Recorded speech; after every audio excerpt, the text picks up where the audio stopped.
Anybody in?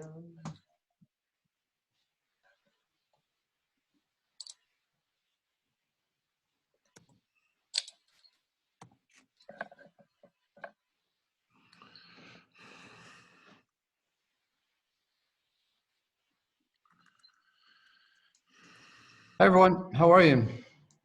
Good to see you. Thanks for joining. Happy Monday to you. Hope everyone had a good Mother's Day. I just have a couple quick updates, and then I'm going to hand it over to other folks on the call. We've surpassed 2,000 cases of COVID-19. 2,052 is the current count with 81 fatalities. We have our current count at career is 7 individuals. And there were on Friday 14 people that used our drop-in facility at Blake Field. Director Bond, I understand, has some updates as well.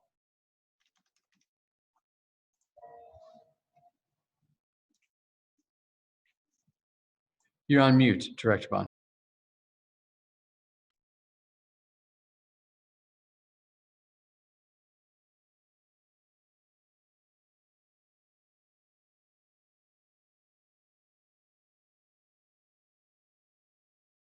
We can see your graph, but we still can't hear you. Good afternoon, everyone. Could you hear me now? Yes. Wonderful. Just want to make sure. So good afternoon. And what you have in front of you is the overall nursing home positive cases that we continue to monitor on a daily basis.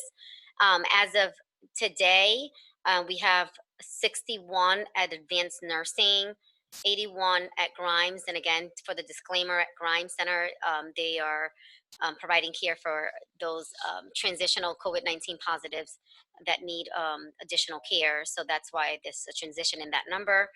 We have 52 at Mary Wade and 37 at Regal Care. So if you can see the chart, we're continuing to monitor closely the different spikes of the cases within each of them, having daily calls with most of them to provide support in addition with the Department of Public Health at the state. What we have also in front of you is the cumulative numbers of total positive, total deaths. And so we are just closely monitoring what's happening at Mary Wade. The Department of Public Health has provided a lot of support. We're working closely with Mary Wade and just monitoring what's happening at the particular nursing home site, particularly within their skilled nursing facility. We also have the next slide that I want to show is just also monitoring the staff that are testing positive. And so you have here in front of you advanced nursing in Grimes and Mary Wade, as well as Regal Care, and just kind of monitoring what's happening through that. And so that's really what I wanted to show everyone today is as regards to our continuing of monitoring positive cases. And I can certainly share some of the graphs with those that are interested. That concludes my report. Thanks, Director Bond. And I also asked Mike Piscatelli to join today, just to give us, to give folks a general idea of what we're starting to think about with the reopening conversation. The governor's office submitted guidance to the public on Friday that was specific to restaurants, retail, office space, hair salons, and museums and zoos. I don't think we have any zoos in New Haven, as far as I know. The guidance is pretty detailed, and our team has been working under the guidance of Mike Piscatelli for quite some time to prepare for us incrementally opening up and make sure that our businesses are doing this in a safe way and that we're supporting them. And there's clearly a lot more work that we continue to need to do, especially now that the governor's guidance is out. We spent the weekend mulling over the guidance and working on that, and we'll be continuing to do that as we lead up to May 20th and beyond May 20th. So with that, maybe I can hand it over to Mike to give just a general idea of what the direction is that we're headed. Um, Thank you, Mayor. Thanks, everyone, for the time today. I think everyone may have had a chance to either see the email from the state or watch the governor's press event talking about those reopened sectors. Important to recognize here in New Haven that many sectors are already open. So it's an increase in activity here in the city, and we're going to be following closely the public health criteria to make sure that we have both a safe and responsible opening across the board. Why these sectors are very important in New Haven has a lot to do with the profile of our economy and our employment sectors. So if you were to cut our employment, arts, entertainment, and tourism is about 16% of the entire workforce. So by far, not all of those jobs are coming back on May 20th, but it does create an environment where things are open. And we need to, on the city side, work very hard to ensure both safe practices and set everyone up for a long haul associated with the successful reopening well beyond May 20th. So we spent the weekend working through the guidance, understanding what is understandable and applicable on a local level, and areas where local application will be required some additional intervention. So for example, the health department is going to go through a renewal process and new application process for licensing. We'll be walking that through with the community of hair salons and barbershops and outdoor dining at restaurants. It's a big area of focus for us, as well as personal protective equipment. When you read the guidance, you'll see that there are very stringent rules related to the use of personal protective equipment, and some of that is in quite short supply. So really appreciative of the fact that the governor has set up a focus group just on that for small business, and we'll be working with them. The cadence for the week on our side is we'll be announcing and reaching out to all of the sectors and the specific businesses by email and direct conversation, leading up to a series of webinars that we're going to do on Thursday. So those webinars will be sector specific, starting at 10 o'clock in the morning. The health director will join us together with the Chamber and the Economic Development Corporation of New Haven. That's our Together New Haven partnership. And then we're going to walk through the guidance as well as any local applications that people need to be aware of in order to set up appropriately. Another good example of that, although we don't have many restaurants with parking necessarily because we're an urban center, the guidance does encourage outdoor dining in parking lots. So we'll go through a screening process with zoning to make sure that it's safe and appropriately set up. And we'll walk through some templates and best practices associated with that. The other things I call to your attention, when you read the guidance, there are some safeguards that are cross-cutting across all the sectors. So the 50% capacity limit, the requirement for a program administrator, and the self-certification protocol are all very important. They're going to be a focus of our outreach and technical assistance efforts because those are areas where businesses will be checked in terms of compliance. The reporting protocol will go to the state through the 211 system, but those compliance reports will find their way to the city, either the health department or zoning or some side of the city side to look into it. So the more work we do out the gate with businesses to make sure that they're successful over the long haul is a very important part of the program this week. Happy to answer any questions on that or detailed dive on any sector. I don't have any other updates. So to open up to questions, and we got to keep this to another 20 minutes max. Tom Breen, maybe 15 minutes max. I'm just joking, Tom. Let's go with Michael Bingham first. Thank you. Good afternoon. I have a question for Michael. You touched on this with regard to restaurants. Have there been other decisions regarding accommodations for outdoor dining for restaurants? You said they're encouraging them to set up tables and chairs in parking lots now. How about restaurants that front on a public right of way where they set up tables and chairs on a public sidewalk, for example? And I believe the city has a $42 a week fee, I think, for restaurants to use the actual parking spaces in front of their storefronts. Have there been any discussions or decisions about waiving fees or making other accommodations for restaurants that have to use a public right of way to set up outdoor dining facilities?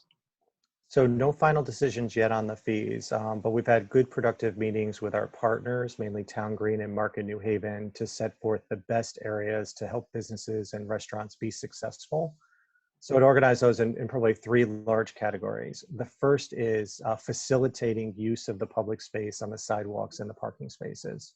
So the city has a fairly robust program for outdoor dining already. We have a base to start, which is really, really important. And you'll recall the terraces from last year.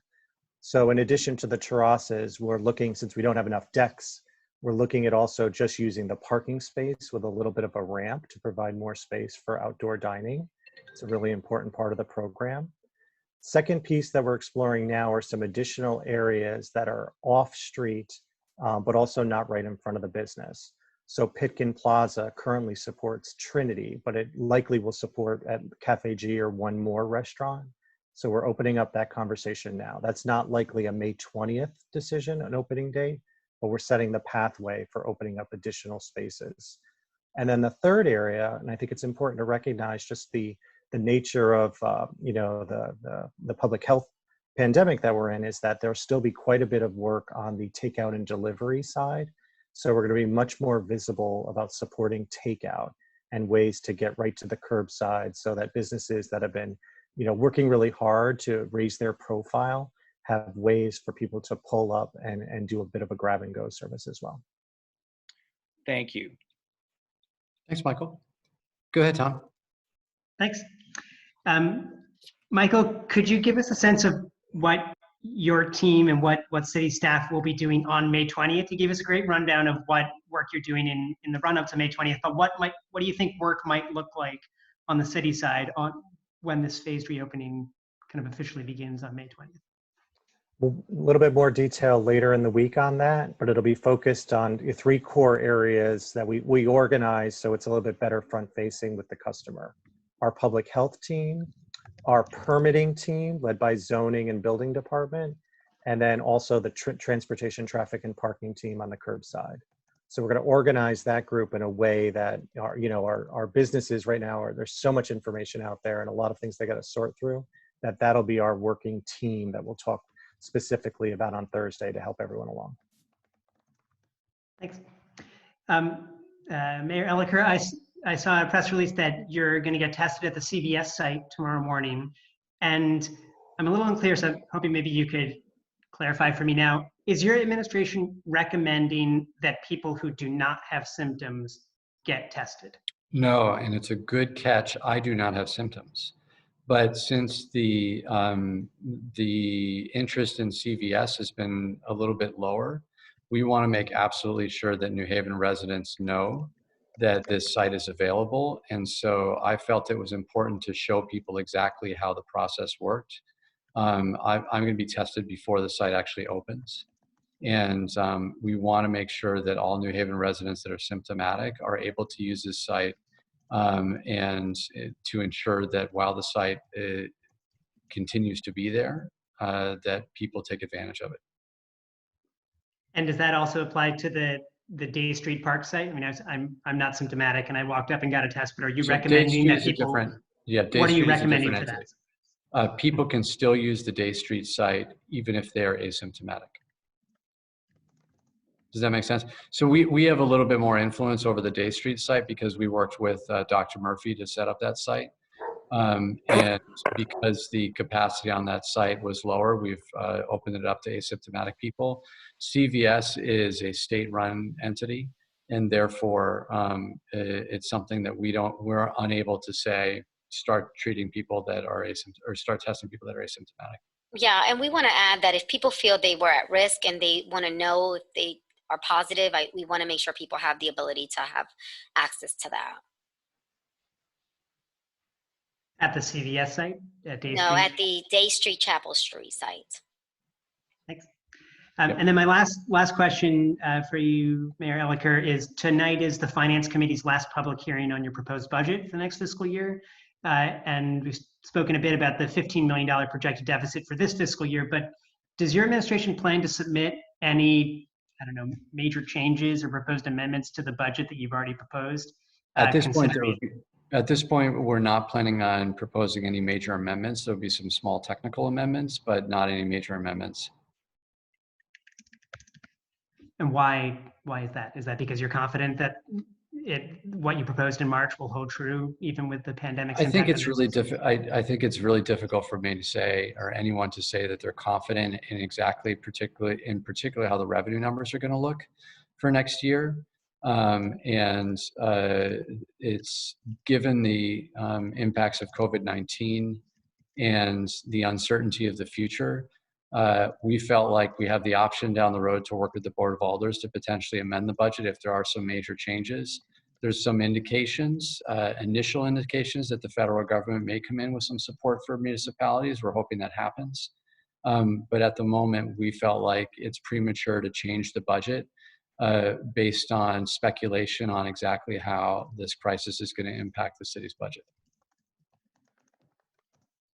That's it for me. Thanks. Thanks. Any other questions?